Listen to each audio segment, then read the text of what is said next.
Salam sejahtera, selamat pagi sekali lagi tuan-tuan dan puan-puan. Ada banyak spekulasi. Kononnya berkata spekulasi kata PKR berpecah. PKR berpecah akan ada beratus-ratus ribu, berpuluh-puluh ribu penyokong Rafizi yang akan desak Rafizi untuk keluar PKR, buat lagi parti, desak Rafizi untuk keluar PKR, cipta satu parti baru untuk lawan, buktikan bahawa Rafizi sebenarnya layak untuk jadi timbalan Presiden PKR. Dan ada beribu-ribu, berpuluh ribu, beratus ribu ahli PKR keluar parti ikut Rafizi. Itulah spekulasi dia. Tapi betul ada satu artikel yang kata bahawa dia yakin Rafizi dan juga penyokong-penyokong Rafizi tidak akan buat keputusan yang begitu. Dia yakin, artikel itu yakin bahawa tidak akan ada keputusan yang menyebabkan Rafizi keluar daripada PKR, Rafizi cipta parti baru, dan ada beratus ribu ahli PKR yang keluar daripada PKR ikut Rafizi. Tidak akan ada perkara begitu berlaku. Saya pun percaya perkara itu tidak akan berlaku.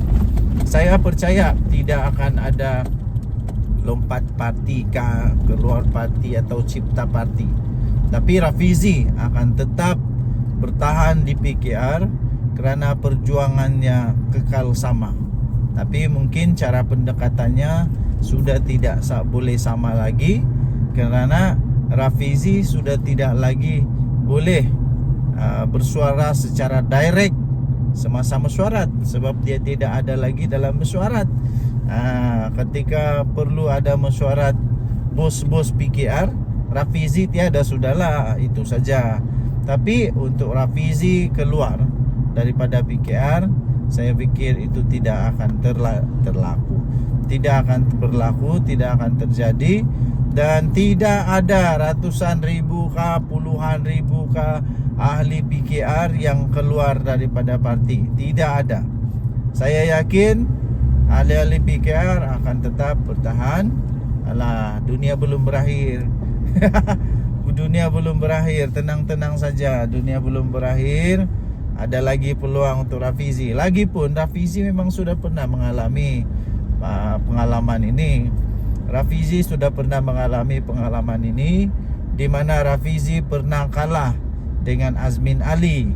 Rafizi pernah kalah dengan Azmin Ali, dan Rafizi tetap tidak meninggalkan PKR.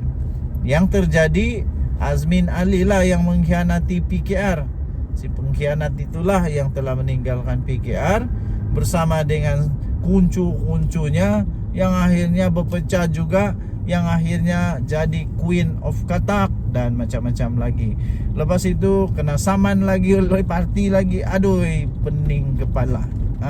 Jadi tidak akan berlaku. Bagi anda yang cuba untuk berharap, yang berharap Rafizi akan keluar parti, bentuk parti lain, dan ajak semua orang-orang yang sokong dia untuk keluar parti, anda silap. Anda tidak akan berjaya untuk menyaksikan kejadian itu berlaku, kerana ia pasti tidak berlaku. Tinggalkan komen anda. Denyut nadi suara rakyat bergema di channel ini.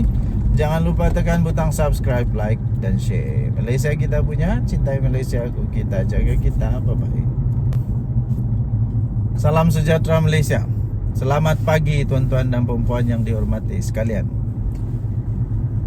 Paling seronok pagi-pagi dapat tengok matahari.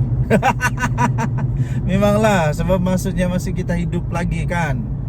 Syukurlah, puji Tuhan, syukur kepada Tuhan, puji Tuhan, kerana kita masih hidup. Ada kesempatan lagi untuk melayani Tuhan, melayani sesama. Okey, jadi syukur, puji Tuhan. Okey, kemarin saya ada nampak satu video tahu. video tajuk dia Nurul Izzah dilantik Menteri Besar Negeri Sembilan. What? Saya terkejut. Wih, biar betul Nurul Izzah jadi Menteri Besar Negeri Sembilan. Wah, ini luar biasa. Jadi apapun, saya mau tanyalah tuan-tuan dan puan-puan. Adakah tuan-tuan dan puan-puan bersetuju sekiranya Nurul Izzah dilantik jadi Menteri Besar Negeri Sembilan? Woi, itu betul-betul mengejutkan penuh. Jadi di Negeri Sembilan sekarang siapa yang memerintah? Ada sesiapa yang boleh kongsikan? Negeri Sembilan siapa yang memerintah? Barisan Nasional kah? Atau Pakatan Harapan kah? Atau Bersatu kah? Atau PAS kah? Perikatan Nasional kah? Siapa yang memerintah? Okey, ini pendapat pribadi saya. Saya tidak setuju kalau Nurul Izzah jadi Menteri Besar Negeri Sembilan. Saya tidak setuju. Kenapa? Sebab dia bukan adun Negeri Sembilan. Okey, dia bukan adun Negeri Sembilan. Pertama. Kedua, bagi saya Nurul Izzah belum lagi cukup pengalaman dia untuk menjadi Menteri Besar. Mungkin dia perlu dulu untuk menjadi exco di dalam sesebuah negeri. Dia perlu dulu untuk menimba ilmu dalam sesebuah negeri dengan menjadi menteri exco kabinet negeri. Pelan-pelan dia belajar macam mana main politik di negeri, bagaimana untuk buat pentadbiran di negeri, pengurusan di peringkat negeri. Barulah dia dibagi peluang untuk jadi Menteri Besar. Barulah jadi boleh dibagi peluang untuk jadi Menteri Besar. Tapi kalau sekarang mentang-mentang dia tiba-tiba jadi sudah timbalan Presiden PKR, terus dikasih naik jadi Menteri Besar Negeri Sembilan, saya tidak setuju. Tidak bolehlah begitu. Walau hebat manapun, tapi tidak sesuai lah. Tidak sesuai. Belum sesuai untuk terus-terus begitu. Tapi itu pendapat saya. Bagaimana dengan pendapat anda? Sesuaikah dia? Mentang-mentang dia sudah menang timbalan Presiden PKR, terus dan tu juga dia dilantik sebagai Menteri Besar Negeri Sembilan. Saya tidak setuju. Saya tidak setuju. Saya fikir dia perlu untuk ikut step by step. Biar lambat, yang penting betul. Daripada cepat-cepat tapi nanti jadi batu sandungan, nanti dia jadi ikutan, nanti jadi contohan yang tidak baik. Nanti selepas ini semua orang tunjuk kepada PKR, Anwar Ibrahim, Nurul Izzah. Saya tidak setujulah. Okey? Tinggalkan komen anda. Kasih komen banyak-banyak. Adakah anda setuju kalau Nurul Izzah tiba-tiba jadi Menteri Besar Negeri Sembilan? Kita jumpa lagi. Bye-bye.